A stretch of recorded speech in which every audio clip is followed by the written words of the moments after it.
सिद्धेभ्यः ॐ नमः सिद्धेभ्यः नमो अरिहन्ताणं नमो सिद्धाणं नमो आयर्याणं नमो वज्झायाणं नमो लोये सविशाहुणं चत्तारि मङ्गलम् अर्हन्ति मङ्गलं सिद्धमङ्गलं साहुमङ्गलं केवलीपर्णतो धम्मो मङ्गलं चत्तारि लोकोत्तमा अर्हन्ति लोकोत्तमा सिद्धलोकोत्तमा साहुलोकोत्तमा केवलीपर्णतो धम्मो लोकोत्तमो चत्तारि शरणं पवज्जामि अर्हन्त शरणं पवज्जामि सिद्ध शरणं पवज्जामि साहु शरणं पवज्जामि केवलीपर्णतं धम्मं शरणं पवज्जामि। बोलिए अनंतानंद सिद्ध परमेष्टि भगवान की जय। मूल नायक श्री देवादिदेव श्री शांतिनाथ भगवान की जय। संत शिरोमणि आचार्य गुरुवर श्री विद्यासागर जी महाराज की जय। परम पूज्य विद्या शिरोमणि आचार्य श्री समय सागर जी महाराज की जय। पूज्य मुनि संघ की जय। परम पूज्य मुनि श्लोक निराश्रव सागर जी महामुनि राज की जय। समस्त मुनि संघ की जय। श्रावण का मास समाप्त हो चुका है और अब कौन सा मास लग गया है? भादो का मास। सावन के मास में अपन ने बहुत से पर्व मनाए और अब कौन सा आने वाला है? महापर्व आने वाला है। भादो में, सावन में कौन सा रहता है? रक्षा का पर्व रहता है। रक्षा का पर्व अर्थात रक्षाबंधन। और भादो में होता है महापर्व। अब आपने वात्सल्य धर्म को अपना लिया। आज आचार्य महाराज क्लास में बताते हैं कि 8 अंग होते हैं सम्यक दर्शन के। तो नांग हीनम मलम चेत्तुम हेतु कालम निर्गमम, अर्थात एक अंग से कम भी कोई अगर 8 अंग में से एक अंग भी कम है तो वो सम्यक दर्शन मल छेद का कारण नहीं हो सकता। उसका कारण देते हैं नांग हेतम मलम चेत्तुम हेतु कालम निर्गमम। वहां जैसे निहन्मी विष पात्रम, जैसे कोई मंत्र है और मंत्र में एक अक्षर कम है तो वह विष की वेदना को दूर नहीं कर सकता। इसी प्रकार सम्यक दर्शन का अगर एक अंग भी कम है तो वह सम्यक दर्शन पूर्ण नहीं हो सकता। तो आचार्य महाराज ने बताया था कि वात्सल्य अंग के साथ सारे अंग जरूरी हैं। वात्सल्य तो है लेकिन दूसरे अंग हैं आपके निशंकित अंग, निकांचित अंग, निर्विचिकित्सा, अमूढ़ दृष्टि, उपगुहन, स्थितिकरण, वात्सल्य और प्रभावना। तो ऐसे ये 8 अंग होते हैं। तो उसमें एक महापर्व वात्सल्य अंग के रूप में अपन ने रक्षाबंधन मनाया। और आज भी कहते हैं चंदन षष्ठ है, बहनों का, महिलाओं का पर्व है शुद्धिकरण का।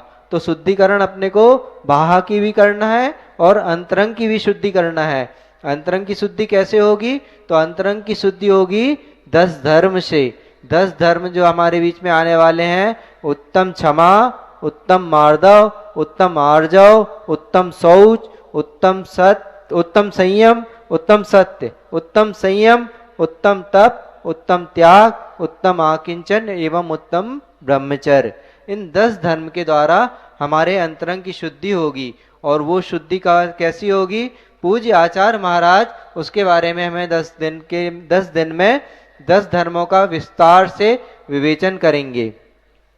अपन सब खजुराहो आए हैं। खजुराहो आए में अपने को कैसा लगता है? बहुत गर्मी है कहते हैं कई लोग इधर पे। तो कहते हैं ना कि जिसके जैसी नजर, जैसे तेरा नजरिया वैसे वहां के नजारे हो जाते हैं। नजरें जो तेरी बदली, नजारे बदल गए। दृष्टि ने कश्ती ने बदला रुख तो किनारे बदल गए। तो जैसे आपके नजरिया रहेगी वैसा आपके नजारे रहेंगे। तो यहाँ पे खजुराहो में देख रहे हैं पूज्य मुनि संघ है और मुनि संघ अपनी साधना में लीन है। साधना में लीन क्या है? बड़े बड़े तप करे जा रहे हैं खजुराहो में। पूज्य विनीत सागर जी, चंद्रप्रभ सागर जी एक आहार एक उपवास की साधना कर रहे हैं और आंतरिक साधना तो कर ही रहे हैं सभी। और पूज्य निरालस सागर महाराज जी की तेला है, 3 उपवास। आप लोग कहते हैं बहुत गर्मी है खजुराहो में, बहुत गर्मी है। अरे गर्मी को एक तरफ करते हैं, कहते हैं साधक अपनी साधना करता है तो गर्मी नहीं देखता। और देखे जैसे ही उनकी साधना हुई, आज ऊपर वाला भी सुबह से बारिश, लगातार बारिश हो रही है। तो ऐसा रहता है साधना का चमत्कार। और संघ में सभी महाराज साधना कर रहे हैं, अंतरंग साधना कर रहे हैं, बाह्य साधना कर रहे हैं। तो ये खजुराहो का अतिशय है, खजुराहो का अतिशय। खजुराहो शहर में आप, खजुराहो मंदिर में आप कई बार आए होंगे, लेकिन आपने ध्यान नहीं दिया होगा। हम आपको खजुराहो की कुछ विशेषताएं बताते हैं मंदिर की। मंदिर में जो मूल नायक शांतिनाथ भगवान है, शांतिनाथ भगवान की स्थापना सन 1000 के आसपास हुई थी।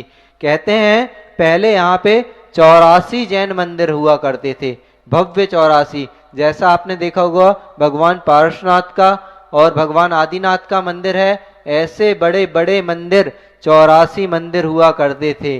काल के कारण कुछ मंदिर क्षय को प्राप्त हो गए, कुछ बचे हैं। धीरे धीरे क्षय प्राप्त होते होते कुछ मंदिरों को संकलन किया गया। कैसे संकलन किया गया कि किसी का द्वार बचे हैं, किसी के पिल्लर बचे हैं, तो ये संकलन कर करके मंदिर बनाए गए हैं। हो सकता हो यहाँ पे जो शांतिनाथ भगवान है वो पश्चिम मुखी हैं, हो सकता हो पहले वो भी पूर्व मुखी या उत्तर मुखी होंगे।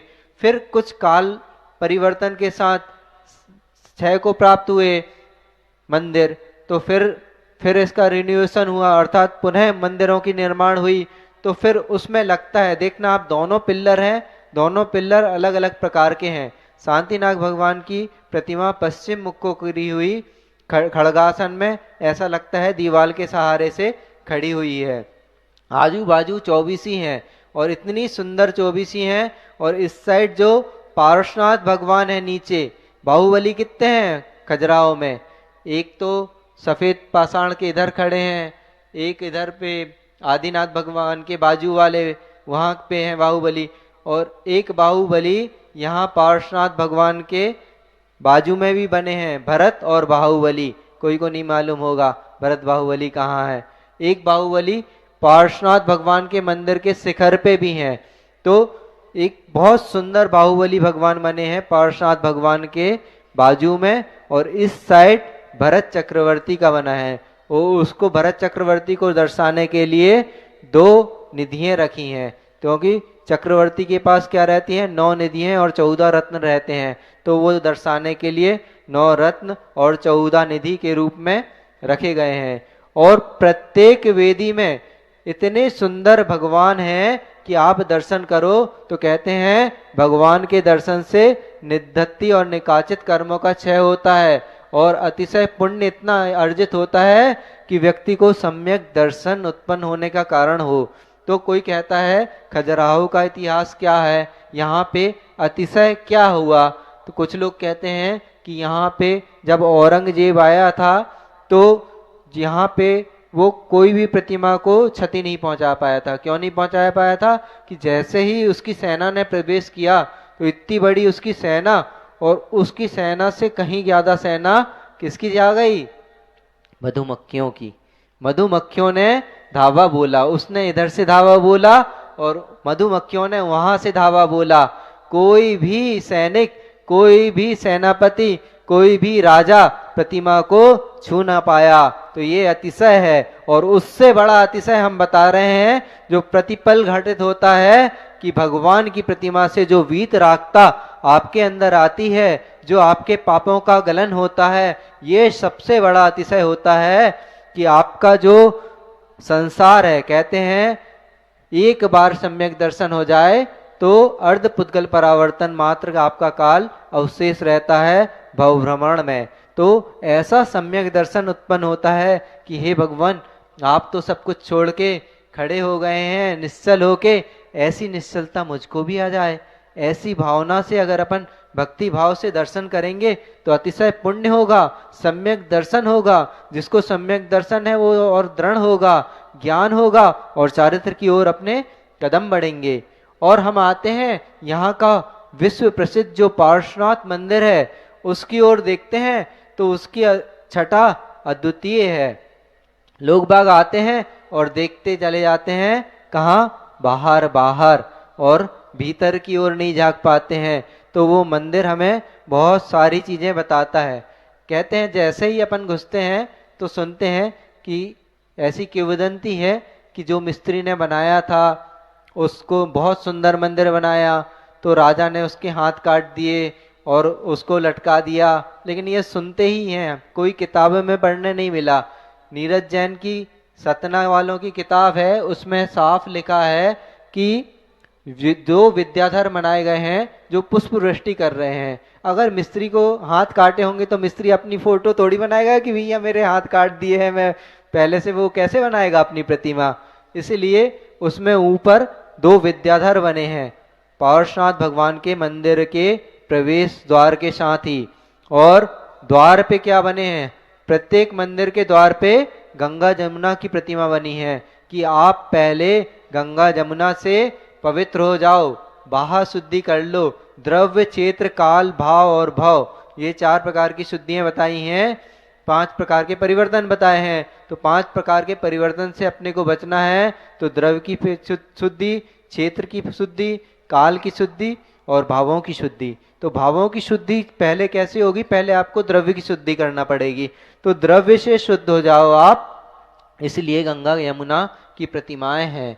गंगा यमुना की प्रतिमा के ऊपर आप देखते हैं प्रवेश द्वार पे मुनि महाराजों की फोटो प्रतिमाएं बनी हैं। बीच में अरिहंत भगवान है और उनके दोनों ओर मुनि महाराज उनकी वंदना कर रहे हैं। तो उसमें इतनी बारीकी से बनाया गया है कि ऐसा बनाया है कि एक अरिहंत भगवान या फिर आचार्य भगवान बैठे हैं, आजू बाजू 3-3 मुनिराज वंदना कर रहे हैं। तो उन 3 मुनि महाराज में एक युवा मुनिराज हैं जो खड़े होकर वंदना कर रहे हैं, साथ में पिची कमंडल है।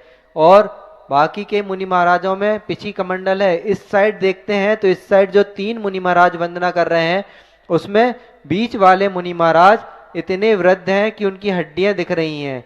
शिल्पकार ने इतना कुशल शिल्पकार किया है खजुराहो में, वो देखने आते हैं सैलानी। तो शिल्प क्या बताया है? इतने वृद्ध मुनि महाराज हैं कि उनकी हड्डियां दिख रही हैं और उनके गाल पिचक चुके हैं, लेकिन वो भगवान की वंदना कर रहे हैं। 16 स्वप्न बनाए हैं और इस साइड चारों ओर ऊपर 16 स्वप्न बनाए हैं। किसी किसी मंदिर में है, किसी मंदिर में नहीं है। आदिनाथ मंदिर में है। और ऊपर क्या बनाया है? प्रवेश द्वार पे चक्रेश्वरी देवी है। चक्रेश्वरी देवी है। इस साइड 2 शासन देवताएं हैं, शासन देवियां हैं।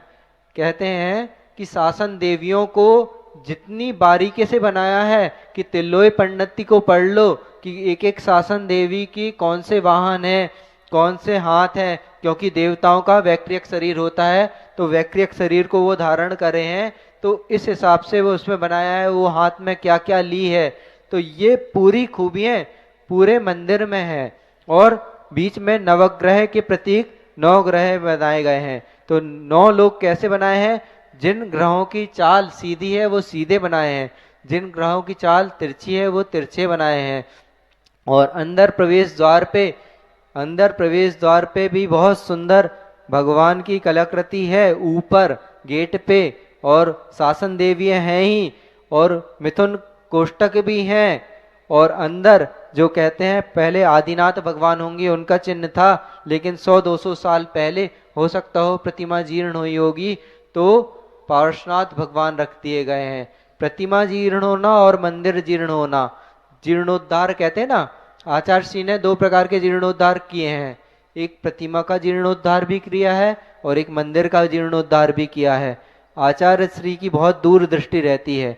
अगर प्रतिमा जीर्ण हो गई तो प्रतिमा बदल दी जाती है, मंदिर जीर्ण हो गया तो मंदिर बदल दिया जाता है।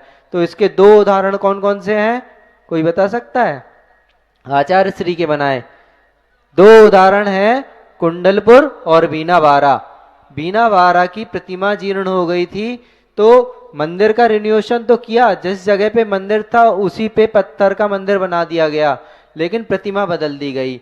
और प्रतिमा सही थी और मंदिर गड़बड़ था, मंदिर भूकंप रोधी था, वो था कुंडलपुर। तो कुंडलपुर के बड़े बाबा को ऐसा उच्चासन दिया आचार्य सिंह ने, इतना सुंदर भव्य उनका समूसरण लगाया कि वहां पे समूसरण लग गया है कुंडलपुर का। तो यहाँ पे भी हो सकता है पहले आदिनाथ भगवान की प्रतिमा जीर्ण शीर्ण अवस्था में होगी और उसकी जगह पार्श्वनाथ भगवान की बहुत ही मनमोहक प्रतिमा रखी है कि उसको देखते से ही ऐसा लगता है कि भगवान अब तो आपके जैसे होना है। एक बहुत अच्छा श्लोक आता है, उसमें कल्याण मंदिर स्तोत्र है, आचार्य कुमुद चंद्राचार्य ने लिखा है पार्श्वनाथ भगवान की स्तुति करते हुए। तो पहले उनने लिखा है कि भगवान हो सकता है मुझे जो कष्ट सहना पड़ रहा है वो इस कारण सहना पड़ रहा है कि मैंने आपका कभी नाम नहीं सुना होगा। फिर कहते हैं कि हो सकता हो मैंने आपको कभी देखा ना हो, इसलिए मुझे इतने बुरे दिनों का सामना करना पड़ रहा है। फिर कहते हैं हो सकता है मैंने आपकी पूजा ना की हो पिछले जन्मों में, इस कारण से मुझे दुख उठाना पड़ रहा है। फिर बाद में कहते हैं कि भगवान आकर्णितोपि महितोपि निरीक्षितोपि नूनम न चेतसी मया विद्रतोसी भक्त्या जातोस्मि तेन जन बांधव दुख पात्रम यस्मात् क्रिया प्रतिफलंति न भाव शून्या। हे भगवान, हो सकता हो मैंने आपको बहुत रखा, पूजा की हो और खूब देखा हो, दिखा दिखा, मतलब भगवान मैंने आपको देखा भी हूं और आपका नाम भी सुना हूं और आपकी पूजा भी की हूं, लेकिन काय के लिए? केवल प्रदर्शन। आचार्य महाराज बहुत बार बोलते हैं कि ये प्रदर्शन के चक्कर में हम अपने स्वयं का दर्शन छोड़ देते हैं, आपके भीतर का जो दर्शन है वो नहीं। लेकिन मैंने आपको भगवान कभी भी भक्ति भाव पूर्वक मन में नहीं बिठाला, इस कारण से मुझे इस संसार में भटकना पड़ रहा है।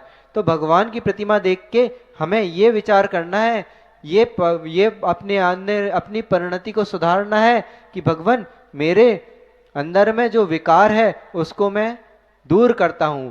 कहते हैं ना कि एक वृद्धा थी और उसने अपनी बहू को कहा कि इस पात्र में दूध ले लेना और इसको साफ कर लेना। बहू ने बहुत अच्छे से साफ किया और दूध लिया, लेकिन दूध फट गया। क्यों फट गया? क्योंकि अंदर से साफ नहीं किया, पात्र को अपन ने बाहर बाहर साफ कर दिया।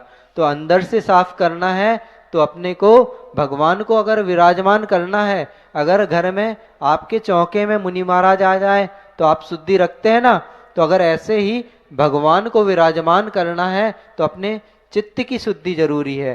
तो ऐसे चित्त की शुद्धि करके अगर अपन भगवान को विराजमान करेंगे तो अपना भव भ्रमण टल सकता है। और पार्श्वनाथ भगवान की एक और विशेषता बताते हैं कि उसके द्वार पे जो प्रशस्ति लिखी है उस पे लिखा है कि धंग राजा के समय इस विशाल जिनालय का निर्माण हुआ। एक जिनालय में आप एक चीज और देखते हैं, बाहर जो है वो बहुत सारे ऐसे चित्र बने हैं जो संसार का कारण है, वो भी आपको बहुत कुछ कहते हैं। दो कारण से बनाए हैं ये। पहला कारण तो ये बताया है कि बाहर रंग रंगलियां क्यों बनाई गई, ये कारण इसलिए भी बताया है कि जो कहते हैं पहले जमाने में कहा जाता है कि जो विद्युत की देवी है वो ब्रह्मचारिणी है। जब वो देखेगी कि यहाँ रंग रंगलियां है तो वो आंख बंद कर लेगी और आगे चले जाएगी और मंदिर में बिजली नहीं गिरेगी। तो एक कारण तो ये है। और दूसरा कारण ये है कि समूह शरण में आप जाएंगे, अगर आप बाहर जाएंगे तो बाहर जिसने भी देखा वो बाहर की दुनिया में फंस जाएगा। भीतर झांको तो भगवान नजर आएंगे। आप बाहर की दुनिया में जितना देखेंगे तो आपको तू मैं ये सब दिखेगा, काम क्रोध लोभ मान माया सब दिखेगी। लेकिन ये सब अगर आप छोड़ देंगे, ये सब भूल जाएंगे, भीतर झांकेंगे तो आपको आत्म तत्व नजर आएगा। और आत्म तत्व अगर नजर आता है तो आचार्य अमृतचंद कहते हैं कि तुम केवल 6 माह आत्म तत्व पे नजर रखो, फिर तुम्हें कुछ नहीं करना, तुम्हारा अपने आप मोक्ष का मार्ग प्रशस्त हो जाएगा और मोक्ष मिल जाएगा। तो क्या लिखा है प्रशस्ति में कि धंग राजा के समय एक पाहिल नाम के श्रेष्ठी हुए, उनने मंदिर बनवाया और मंदिर के साथ साथ 7 प्रकार के उद्यान इस मंदिर को दिए गए। और जो कहते हैं वो लिखते हैं कि सब चीज जीर्ण शीर्ण होती रहती है, तो हो सकता हो मंदिर भी जीर्ण शीर्ण होगा, लेकिन इन जीर्ण शीर्ण मंदिरों की भी जो रक्षा करेगा, मैं उसका दासस्य दासो हम, मैं उसके दासों का भी दास रहूंगा। देखिए बंधुओं, कितनी लघुता थी पहले के जमाने में कि इतने बड़े श्रेष्ठी ने इतना विशाल मंदिर बनाया और लिखते हैं कि जो इसकी रक्षा करेगा मैं उसके दास का भी दास रहूंगा। कितनी कृतज्ञता है उनके अंदर। तो और इतने सारे, केवल मंदिर अकेला नहीं दिया, दान दिया। क्या दिया? कितने 7 प्रकार के बागान दिया, ताकि इस मंदिर की देख रेख रक्षा होती रहे। तो हमारे जीवन में भी ऐसी ही परिणति प्रकट हो दान की, कि हम दान कर सकें। और दान कितने प्रकार के होते हैं? 4 प्रकार के दान। 4 प्रकार 4 संघ को दीजिए। कौन कौन से? औषध शास्त्र, अभय, आहारा। औषध दान, शास्त्र दान, अभय दान और आहार दान। तो थोड़ी सी देर में अपन औषध दान की चर्चा कर लेते हैं। औषध दान क्या कहलाता है? कि कोई साधु जिसकी चर्या में रोग परिचय आ गया है, उस रोग को दूर करना है, तो औषध दान दिया जाता है। तो आहार कितना होता है? आहार इतना सारा होता है। और औषध कितनी होती है? औषध इतनी सी होती है। ज्यादा असर क्या करता है? आहार असर करता है। आचार्य जी कहते हैं कि आहार को ही औषध बनाए, आहार ही औषध रहे तो सबसे अच्छा है। जो विवेकी श्रावक रहते हैं, जो आहार को इस व्यवस्था से देते हैं, जिस मौसम में, जिस परिस्थिति में जब जो देना वैसा दिया जाए, तो शरीर निरोग चलता रहे और साधना अच्छी चलती रहे, ये तो बहुत अच्छी बात है। लेकिन फिर भी कर्मोदय से कई बार प्रतिकूलताएं आ जाती हैं, कुछ स्वास्थ्य गड़बड़ हो जाता है, तो उसके लिए शास्त्र में प्रावधान है औषधि का, कि औषध दान भी दे सकते हैं। तो औषधि ज्यादा असर करती है। तो अपने को हमेशा भावना तो ये ही करना चाहिए कि किसी भी साधु को औषधि की आवश्यकता ना पड़े, सभी स्वस्थ हों, सभी निरोग हों, सभी साधु व्रती सम्यक दृष्टि सभी स्वस्थ हों और सभी जीव स्वस्थ हों, ऐसी भावना अपने को करना चाहिए। लेकिन कभी किसी की आवश्यकता पड़े तो औषधि में भी सहयोग करना चाहिए, उनके पास औषधि पहुंच जाए। देखो, आपको कृष्ण की कहानी मालूम होगी। एक बार क्या होता है, कृष्ण की कहानी अपन 5 मिनट में समाप्त करते हैं। एक बार क्या होता है कि कृष्ण जी रहते हैं, तो कृष्ण जी ने तो कहाँ का बंद किया था? बालू का प्रभा का बंद किया था, लेकिन उनके अंदर सम्यक दर्शन था। तो सम्यक दृष्टि जो जीव है, वो मिथ्यात्व के साथ बालुका का प्रभा का तो बंद कर लिया, तो वो कभी नियम संयम नहीं ले सकते, लेकिन दान पूजा आदि कर सकते हैं। उनने कह दिया था कि मैं कोई नियम संयम नहीं ले सकता, लेकिन मेरे राज्य में जो भी सकल व्रत देश व्रत को धारण करना चाहता है वो स्वतंत्र है, वो ले सकता है। मेरे कुटुंब में सब स्वतंत्र है कि जो भी व्रत नियम लेना चाहता है वो ले सकता है। तो उनके राज्य में एक बार क्या हुआ, एक मुनिराज आए और मुनिराज बहुत अस्वस्थ थे। तो अस्वस्थ थे तो कृष्ण को पता चला, तो कृष्ण जी गए, एक राजवैद्य को लेके गए कि राजवैद्य जी चलिए, एक महाराज जी बहुत अस्वस्थ हैं, उनका इलाज करना है। तो महाराज तो अपने ध्यान में लीन और औषध शास्त्र आसन आदि कुछ की इच्छा नहीं, वो तो अपने आत्म ध्यान में लीन थे। वैद्य जी ने देखा, कहा ठीक है कृष्ण जी, इनकी औषधि हो जाएगी, ये औषधि है इनकी। तो ये कहानी बहुत सारे सीख देती है आपको। आप लोग जो चर्या करवाते हैं इसके लिए भी बहुत बड़ी सीख देती है। तो कृष्ण जी ने जब देखा कि इनको ये औषधि चलना है, तो वो औषधि मिला के उसके लड्डू बनवाए, और वो लड्डू क्या किया है, डिब्बे में रख के महाराज जी के साथ भेज दिए, नहीं भेजे, क्या किए, इधर अधिकतर स्वाध्यायशील बैठे हैं, सबको मालूम होगा, पूरे गांव में वो लड्डू बांट दिए कि महाराज का जहां भी पड़गान होगा उनको ये लड्डू दे देना, उनसे उनके रोग का शमन होगा। मतलब ये ऐसी प्रणाली पहले नहीं थी कि कोई साथ में चला जाए। हालांकि अब व्यवस्था बात अलग है, लेकिन आप लोग जो कहते हैं कोई एक चौके से दूसरे चौके भी नहीं जाता था, अनुमोदना करता था, कृत कारित अनुमोदन। जैसे अपने बड़े महाराज जी हैं, आचार्य महाराज हैं, तो जिसने जो पड़गान किया वो कहते हैं कि विधि द्रव दात्री पात्र विशेषता तद विशेषा। दान में विशेषता का कारण आती है विधि विशेष। तो विधि विशेष क्या है? नौधा पर भक्ति पूर्वक दान देना।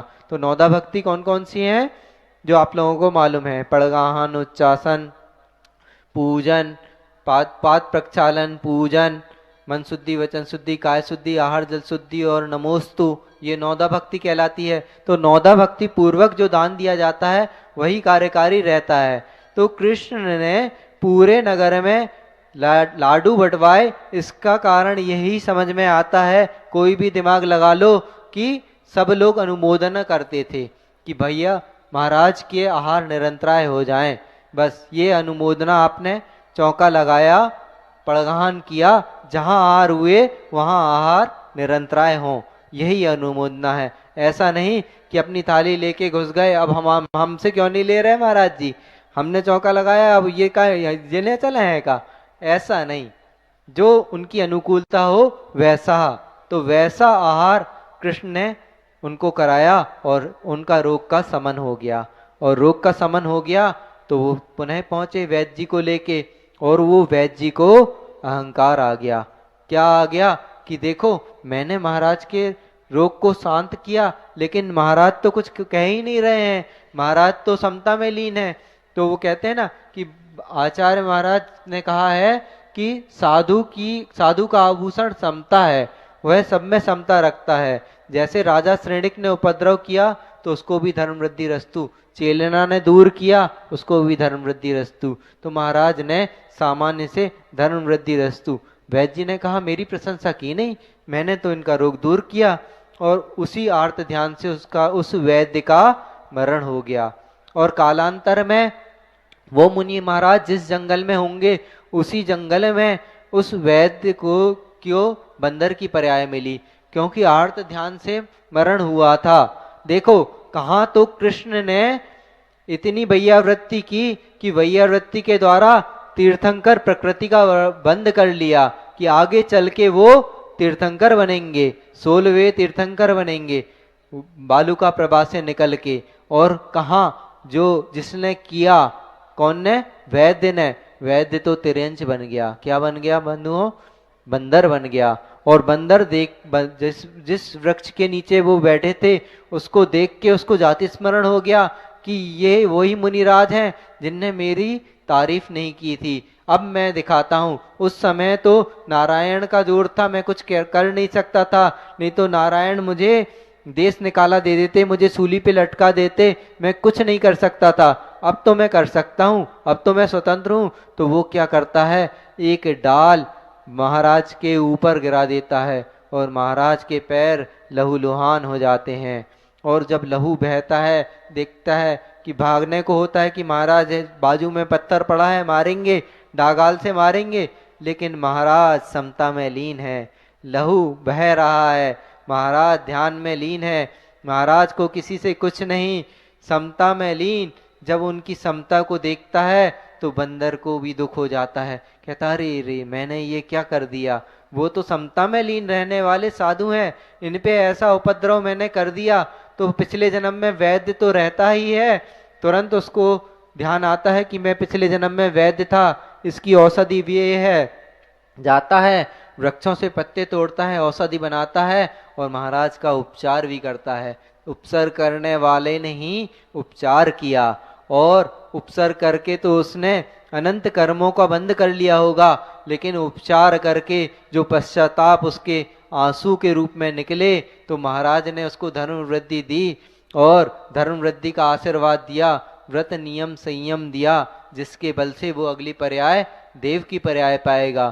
तो ये छोटी सी कहानी औसत दान की बंधुओं हमें बताती है कि हमें कैसे भाव रखना। जैसे पाहिल सृष्टि ने रखे वैसे भाव अपने अंदर रखना, ताकि अपना जीवन भी उन्नत बने। बस इन्हीं पवित्र भावनाओं के साथ बोलो अहिंसा परमो धर्म की, बोधि समाधि परिणाम शुद्धि, शौत्मोपलब्धि शिव शौक सिद्धि, चिंतामणिम चिंतित वस्तु दाने त्वाम वंदे मानस्य ममास्तु देवी। द्वासंग जिनवाणी माता की जय। संत शिरोमणि आचार्य गुरुवर विद्यासागर जी महाराज की जय। संत शिरोमणि आचार्य गुरुवर समय सागर जी महाराज की जय। मंगलम भगवान वीरो, मंगलम गौतमो गणी, मंगलम कुंद कुंदार्यो, जैन धर्मोस्तु मंगलम। सर्वमंगल मांगल्यम सर्वकल्याणकारकम, प्रधानम सर्वधर्माणां, जैनम जयतु शासनम। बोलो देवादेव श्री शांतिनाथ भगवान की जय। परम पूज्य गुरुवर आचार्य श्री विद्यासागर जी महाराज की जय। परम पूज्य आचार्य श्री समय सागर जी महाराज की जय। परम पूज्य मुनि श्री लोकनाथ विनीत सागर जी महामुनि राज की जय। समस्त आचार्य संघ की जय। आज का यह परम पावन दिन, वार कौन सा है? सोमवार। सोमवार के बाद मंगलवार, मंगलवार के बाद बुधवार। क्रम क्रम से ये वार आते ही रहते हैं और चले जाते हैं। वार 7 ही होते, 8वां कोई वार नहीं आता। क्या आता है? इसीलिए 7 दिनों में ही हमारा सारा प्रतिदिन का कार्य चल रहा है। उसके बाद पक्ष मास ऋतु आयन वर्ष ये सब चलता ही रहता है।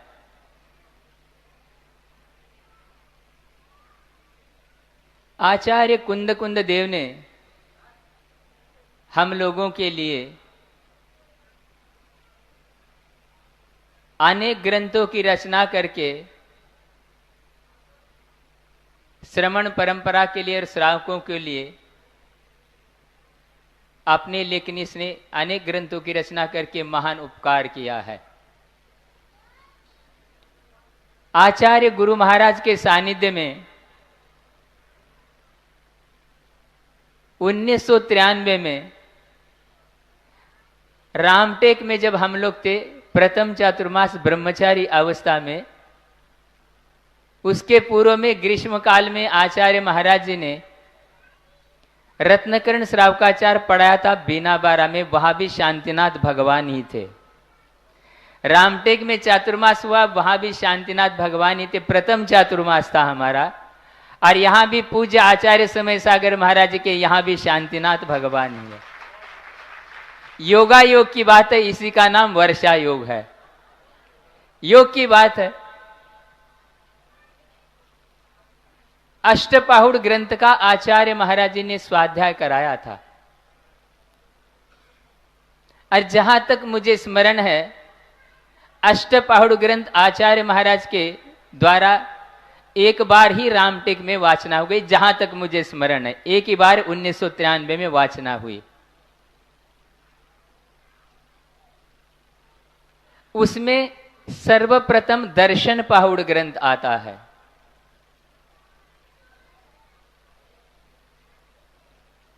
उस दर्शन पाहुड़ में एक गाथा दी है आचार्य कुंद कुंद देव ने। इस दर्शन पाहुड़ में आचार्य कुंद कुंद देव ने जिनेन्द्र मुद्रा का, सम्यक्त्व का, जिनमत का अनेक उद्देश्यों को लेकर के कथन किया है। और इसलिए हम लोग जब इस साहित्य का स्वाध्याय करते हैं, और वो भी आचार्य महाराज जैसे जो श्रेष्ठ महान आचार्य थे,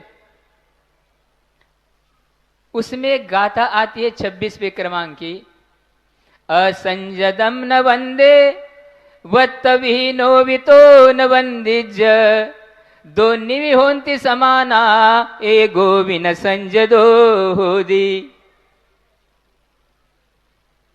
असंयमी कभी भी वंदनीय नहीं होता। वंदना और विनय में जमीन आसमान का अंतर है।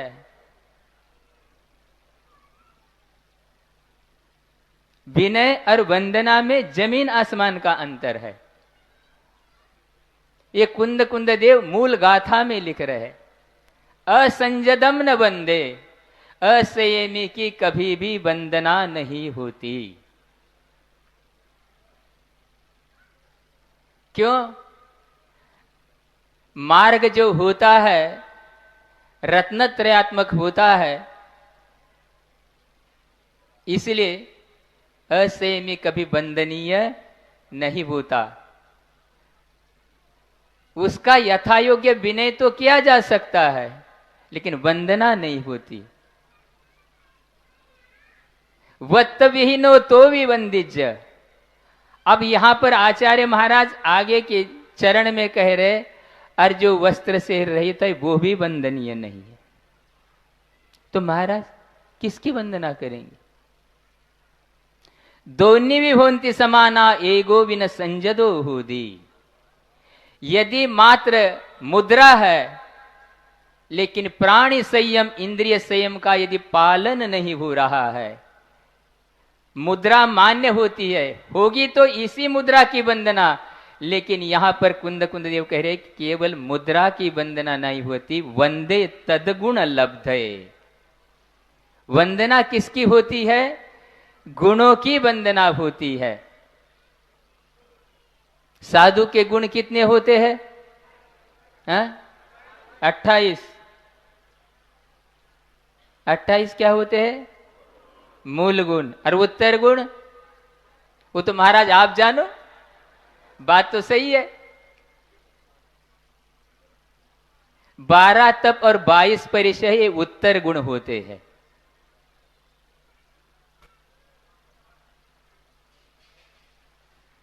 क्या अभिप्राय है आचार्य महाराज का?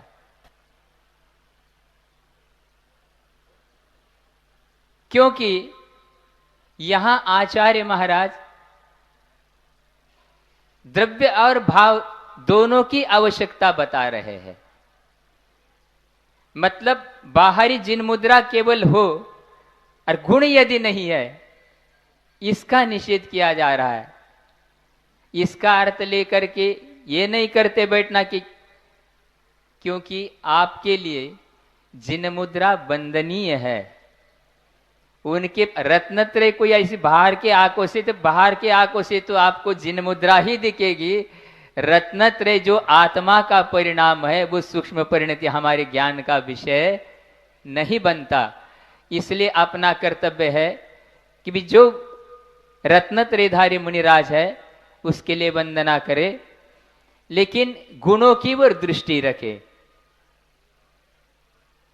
गुण जो है 28 मूल गुण है, इसकी भी जानकारी हम, क्योंकि वंदना आपको करना है। इसलिए कुंद कुंद देव कह रहे कि मात्र भेष की वंदना नहीं, गुणों की वंदना है।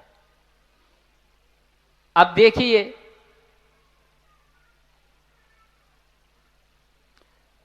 अट्ठाईस मूल गुण में से मान लो कोई मूल गुण कम कर दिया जाए, चल जाएगा? या तो बढ़ा दिया जाए? बढ़ा भी नहीं सकते। हम लोग 28 जो मूल गुण है, 5 महाव्रत, 5 समिति, पंचेंद्रिय विजय, 6 आवश्यक और 7 शेष गुण, इसी के साथ मार्ग बनता है। कर्म कितने होते हैं? 8। अब हम लोगों को कर्मों को बढ़ाना है क्या घटाना है?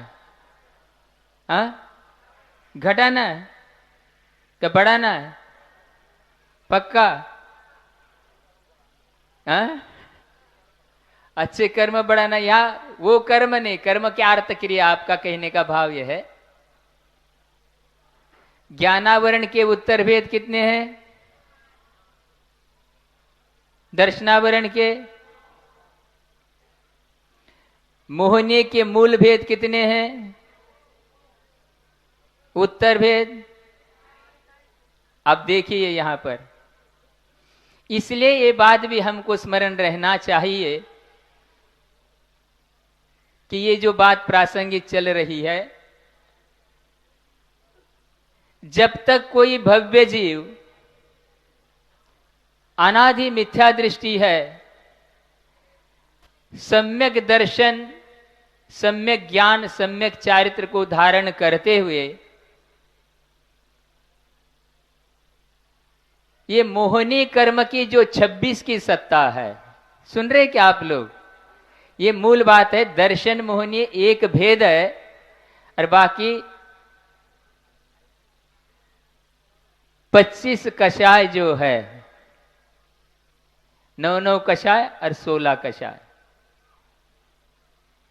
ऐसे कुल 26 प्रकृति क्या मोहनी की होती है। लेकिन जब तक कोई भव्य जीव प्रथमोपशम सम्यक्त के साथ भी रत्नत्रय को धारण करता है तो इस 26 की सत्ता 28 की होती है। सम्यक दर्शन, इसके लिए आचार्य नेमिचंद्र महाराज ने ना, जनते न को दव्वम, जैसे आप यहां पर रोज आपके काम में आ रहा है ये, जब आप गेहूं को पीसते तो क्या होता है? रवा, मैदा, चापर, 3 चीजें हो गई। इसी प्रकार सम्यक दर्शन परिणाम से अकेला मिथ्यात्व जो है उसके 3 खंड होते हैं। मिथ्यात्व तो पहले था ही, सम्यक मिथ्यात्व और सम्यक प्रकृति। इसलिए पहले 2 कर्म बढ़ते हैं जब मोक्ष मार्ग प्रारंभ होता है। 26 की 28 सत्ता और 28 मूल गुण जिनके पास होते हैं वही मोक्ष मार्गी है। असंजदम न बंदे, सुन रहे क्या? असंयमी तो वंदनीय है ही नहीं, लेकिन संयमा संयमी भी उनकी जो मुद्रा है वो विनय के, आदर के, दान के पात्र है, लेकिन ये भी संयमी नहीं कहलाते। इसका नाम है संयमा संयम। सुन रहे क्या आप लोग? उनके अनुसार, उनके लिए इच्छा में, बंदा में जो भी व्यवहार है, सारा आदर सत्कार, ये सब सारा आगम सम्मत है, लेकिन ये भी संयमी नहीं कहलाते। क्यों? पंचम गुण स्थान है, इसका नाम क्या है? संयमा संयम, वीरता विरत। और आचार्य महाराज का, कई लोग कहते महाराज संस्मरण, तो आचार्य महाराज का संस्मरण सुन लो, सुनना जरूरी है, और वो हमको उसी समय स्मरण आता है। क्या? आचार्यों की ये पंक्तियां आती है शास्त्रों में, और गुरु महाराज के श्रीमुख से हमने कई बार सुना, प्रवचन और स्वाध्याय के माध्यम से। संयम प्रतिपक्षत्वात् संयमा संयमोपि असंयम, ये संयम का प्रतिपक्ष है, असंयम और संयमा संयम दोनों भी। और जहां संयम मार्गना का कथन किया जाता है, थोड़ा सा समय आपका हो रहा है, अभी देखो ये मोटी मोटी बातें आपको ध्यान में, इसलिए जब भी आपका व्यवहार समीचीन होगा, समीचीन व्यवहार ही निश्चय के लिए कारण होता है, असमीचीन व्यवहार कभी निश्चय के लिए कारण नहीं होता। संयम मार्गना का कथन करते हुए आचार्यों ने शास्त्रों में कहा, सामायिक छेदोपस्थापना चारित्र 6वें से 90 तक,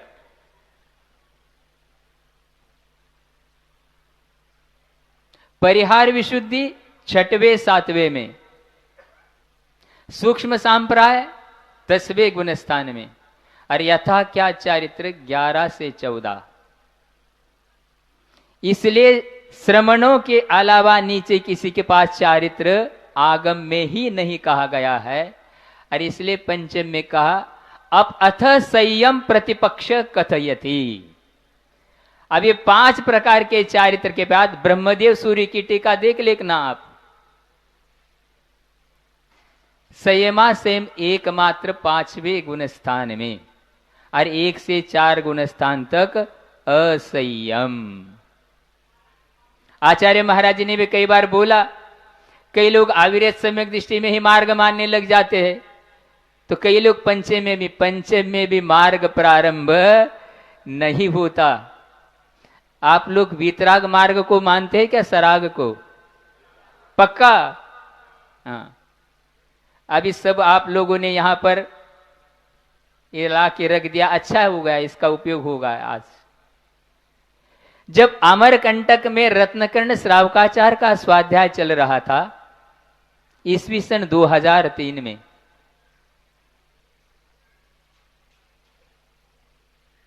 तो उस समय गुरु महाराज जी ने मध्याह्न के समय, स्वाध्याय के समय कहा कि एक विद्वान गुरु महाराज के पास पहुंचे, आचार्य महाराज के लिए नमस्तु किया। कब की बात है ये? मतलब 21 वर्ष पूर्व की बात है ये। और आप कौन से सदी में चल रहे हैं अभी? 21वीं सदी में चल रहे। विद्वान ने जाकर के नमस्तु किया और आचार्य श्री से निवेदन किया, आचार्य श्री वस्त्र परिग्रह नहीं उपकरण है। सुन रहे आप लोग? बहुत सारे लोग आए हैं, यद्यपि ये पहले विषय हो चुका है गुना वालों को, लेकिन फिर भी एक बार दोहराना पड़ता है, भूल जाते हैं हम लोग। कौन कह रहा है? विद्वान कह रहा है गुरु महाराज के सामने। आप बताइए परिग्रह के मूल भेद होते कितने हैं? 2। अंतरंग बहिरंग परिग्रह के भेद कितने? 10। पक्का? क्योंकि बदल जाते हैं फिर 2-3 होते ना ऑप्शन उत्तर, ये नहीं तो ये नहीं तो माइनस मार्किंग होती है, होती कि नहीं होती? आप सोचिए, एक गुरु महाराज जी ने स्वयं पूरा संघ, मुनिराज, श्रावक, श्राविकाएं सभी जो बैठे स्वाध्याय के लिए, गुरु महाराज जी ने स्वयं इस विषय को रखा। किसी ने प्रश्न नहीं किया था।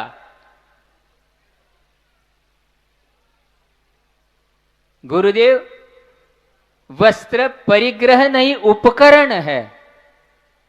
अब क्या उत्तर दिया होगा गुरु महाराज जी ने? मोक्ष मार्ग से नेतारम भेदतारम कर्म भूताम ज्ञातारम विश्व तत्वानाम वंदे तद्गुणे। मोक्ष मार्ग के नेता तीर्थंकर होते हैं। आज नहीं है, श्रुत केवली नहीं है, महान बड़े बड़े आचार्य नहीं है, तो ये आचार्य परमेष्टि हमारे लिए नेता है मोक्ष मार्ग के।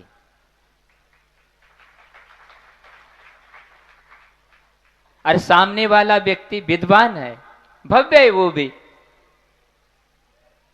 और यही तो गुरु महाराज की विशेषता है। क्या उत्तर दिया गुरु महाराज जी ने? हाँ ठीक है। सुन रहे आप लोग? हाँ ठीक है। ये जो जिनवाणी है, शास्त्र है, इसकी सुरक्षा के लिए आपने जो आचार का उपयोग किया है, ये तो उपकरण है। ध्यान से सुनना। ये शास्त्र जो आप सभी लोगों ने यहां पर जिनवाणी के माध्यम से शास्त्र की रक्षा के लिए, सुरक्षा के लिए जो आप वस्त्र का, वेष्टन का, आचार का प्रयोग करते हैं, राजस्थान वाले इसको पलासना बोलते हैं। राजस्थान वाले भी आए, रामगंज मंडी वाले, जयपुर, बहुत सारे पलासना बोलते। गुरु महाराज के आशीर्वाद से राजस्थान भी गए हम लोग। सभी प्रांत में जाना चाहिए। महाराज आचार्य महाराज की दीक्षा तो राजस्थान में ही हुई थी, लेकिन आप लोगों का सौभाग्य इधर था, वहां से तो प्रारंभ हो गए और वहां फिर दोबारा तरसते रहे राजस्थान वाले। इसलिए शास्त्र की सुरक्षा के लिए जो वस्त्र का उपयोग किया जा रहा है वह तो उपकरण है। और आचार्य महाराज जी ने विद्वान के सामने फिर प्रति प्रश्न किया, बताइए आप, क्या पहनने की साड़ी उपकरण है? क्या पहनने की साड़ी उपकरण है? क्या अर्थ हुआ? वो परिग्रह ही है। इसलिए जिनवानी की सुरक्षा, इसी का नाम अनेकांत है। इसीलिए वस्त्र सहित मोक्ष पुरुषार्थ दिगंबर परंपरा में प्रारंभ नहीं होता। पुरुषार्थ के भेद कितने हैं? 4। कौन कौन से? धर्म, अर्थ, काम और मोक्ष। सर्वप्रथम धर्म को क्यों रखा? आप लोग कहते महाराज अर्थ के बिना तो कुछ चलता ही नहीं। धर्म का नियंत्रण अर्थ पुरुषार्थ पे। जो जिनेंद्र भगवान के शासन का भक्त है, न्याय नीति से ही धन का अर्जन करेगा, इसलिए धर्म को पहले रखा है। और जो मान लो इस मार्ग पे नहीं आ रहा है, तो धर्म परंपरा चलने के लिए योग्य कुलीन कन्या के साथ विवाह करना, इसलिए धर्म के अनुसार ही काम पुरुषार्थ करना है। धर्म के अनुसार यदि नहीं करेगा वो तो वासना कहलाएगी, पुरुषार्थ के अंतर्गत नहीं आएगा। आचार्यों के वचन देखो कैसे है। इसीलिए आप देखो समय आपका हो रहा, कोई व्यक्ति है घर में ही रह रहा है, घर में रहते हुए आप लोग कितने पुरुषार्थ कर सकते हैं? 4 में से? हाँ, आवाज नहीं आ रही? 2-3 व्यक्ति तो बोल रहे, कम से कम 3। कौन कौन से? बहुत अच्छा। तो अकेला एक पुरुषार्थ भी हो सकता है। काम और अर्थ को विराम दे दिया। अपनी जो दुकान, खेती बाड़ी, जायदाद संपत्ति अपने पुत्र पौत्रों के ऊपर सौंप दिया। व्रत नियम संयम लेकर के हम तो दान पूजा आदि केवल धर्म कार्य ही करेंगे, आप अपना संभालो। ऐसा भी हो सकता है कि नहीं होता? होता ही है। लेकिन किसी व्यक्ति ने विधिवत हमेशा के लिए घर का त्याग कर दिया, लेकिन वस्त्र का त्याग अभी नहीं हुआ, तो शास्त्र के अनुसार इनके पुरुषार्थ को कौन सा पुरुषार्थ कहा जाएगा? हाँ? धर्म पुरुषार्थ ही कहा जाएगा, क्योंकि वर्धमान स्वामी के शासन में इसके लिए शिक्षा व्रत कहा है। अभी मुनि बनने की शिक्षा ले रहे, जैसे नवक्षुल्लक जी आचार्य महाराज के संग में विराजमान है। ये किसकी शिक्षा ले रहे? गुरु महाराज के साथ रह करके मुनि बनने, इसी का नाम शिक्षा व्रत है। और वस्त्र सहित यदि मोक्ष पुरुषार्थ मानोगे तो वस्त्र सहित मुक्ति मानने वालों के पक्ष में ही आप चले जाओगे। इसलिए ये गाथा क्रमांक 26 जो है कुंद कुंद देव की, हमेशा याद रखने लायक है। क्योंकि हो ये रहा है, अपने को वस्तु का स्वरूप ही पता नहीं है। इसलिए अब अंत में एक बात कह करके इसको विराम देता हूं, क्योंकि पहले भी हम लोग जहां विद्यालय में पढ़ते थे, हम तो कोई स्वाध्याय तो करते थे, वहां भी धार्मिक शिक्षा दी जाती थी, पाठशाला भी पढ़ते थे हम लोग, होता ये था। लेकिन हम तो लिखना कोई ज्यादा पढ़े, हम तो खेल में थे। सबसे ज्यादा प्रसिद्ध खेल कौन सा है? क्रिकेट, ज्यादा वही होता। हम लोग भी खेलते थे उस समय। क्रिकेट में अंपायर कितने होते हैं? 2। बहुत अच्छा। लोग आज कहते महाराज 3, ये आज का आ गया 3 का, लेकिन अंपायर 2 ही होते जब हम खेलते थे। इसी प्रकार मोक्ष मार्ग में भी मेरे विचार से अंपायर दो ही होते हैं। कितने अंपायर होते हैं? कौन से? हा? आज वर्तमान में श्रमणों को कैसा आचरण करना चाहिए, श्रावकों को कैसा आचरण करना चाहिए, इसका मूल आधार क्या है? क्या आधार है? हा? ये सामने जो रखा है आगम ग्रंथ, श्रद्धानम परमार्थानाम माप्तागम तपोव्रताम। आगम मूल आधार है और आगम के अनुसार चलने वाले आचार्य परमेष्टि, मतलब बीतरागी जो दिगंबर गुरु है, उपाध्याय साधु। इसलिए मोक्ष मार्ग में आगम और आगम के अनुसार चलने वाले गुरु दो ही अंपायर है, तीसरा अंपायर कोई यहां पर तीसरा अंपायर आ गया तो खेल को बंद करना पड़ेगा। इसलिए असंजदम न बंदे वत्त विहीनो वितो न बंदिज, दोनी होंति समाना एगो विन संजदो हो दे।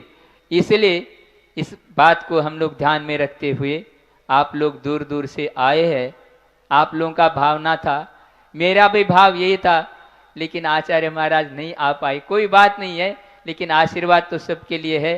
और आज हम लोगों के लिए हमेशा गुरु महाराज जैसा अभी यहाँ पर दोनों समय यहाँ पर स्वाध्याय चल रहा है, जितने भी लोग लाभ ले रहे हैं कि जो उन्होंने आज तक गुरु के मुखारबिंद से प्राप्त ज्ञान है, हम लोगों के लिए नई नई बातें यहाँ और मिल रही है। और सौभाग्य है हमारा कि पंचास्तिकाय ग्रंथ आचार्य महाराज के द्वारा हमको पढ़ने को नहीं मिला था उस समय संघ में। समय सार पढ़ा, प्रवचन सार पढ़ा, अष्टपाउड़ और भी ग्रंथ पढ़े, लेकिन पंचास्तिकाय ग्रंथ नहीं हुआ था। ये युग यहाँ पर खजुराहो शांतिनाथ भगवान के पाद मूल में आया। हम लोग सब, और हमेशा एक बात ध्यान रखे, धर्म की कभी भी चर्चा करे तो आप लोग लक्षण से चर्चा करें। गुरु का लक्षण, आप्त का लक्षण, शास्त्र का लक्षण, व्यक्ति विशेष के नाम से चर्चा, व्यक्ति विशेष के नाम से चर्चा करेंगे तो वहां मार्ग नहीं कहलागा, व्यक्ति की बात आएगी। और जो उस लक्षण में आएगा सभी हमारे लिए आदरणीय पूजनीय है, इसमें कोई संशय की बात है ही नहीं। इस प्रकार हम लोग इस कार्य को समझते हुए और अपने जीवन में कल्याण के मार्ग पे चढ़े और वितराग मार्गता का ही हम लोग अनुसरण करें। सरागता हमारे लिए यही है, इसको ध्यान में रखे और अपने कल्याण की ओर बढ़े। हम लोग भी एक दिन जहाँ पर शांतिनाथ भगवान है वहाँ पर सभी लोग पहुँचे, लेकिन उसी रास्ते से। एक बात और है, क्या? विधान, पूजन, स्वाध्याय समूह में मिलकर के हो सकता है, होता है, और कोई बाधा नहीं है। लेकिन जहां तक मैं समझता हूं मोक्ष मार्ग पब्लिक कैरियर नहीं, प्राइवेट कैरियर है। जो जिस रास्ते से चलेगा वही उस वहां तक पहुंचेगा। जो आजू बाजू में चला जाएगा तो वहां पर रास्ता कैसा होगा? इसलिए किसी ने कहा, सज्जन को सज्जन मिले तो होवे दो दो बात। सज्जन को सज्जन मिले तो होवे दो दो बात, दुर्जन को दुर्जन मिले तो खावे दो दो। अब आगे का आपसे बोलो महावीर भगवान की। बोधि समाधि परिणाम शुद्धि, स्वात्मोपलब्धि शिव सौख्य सिद्धि, चिंतामणि चिंतित वस्तुदानी त्वामुंदमा।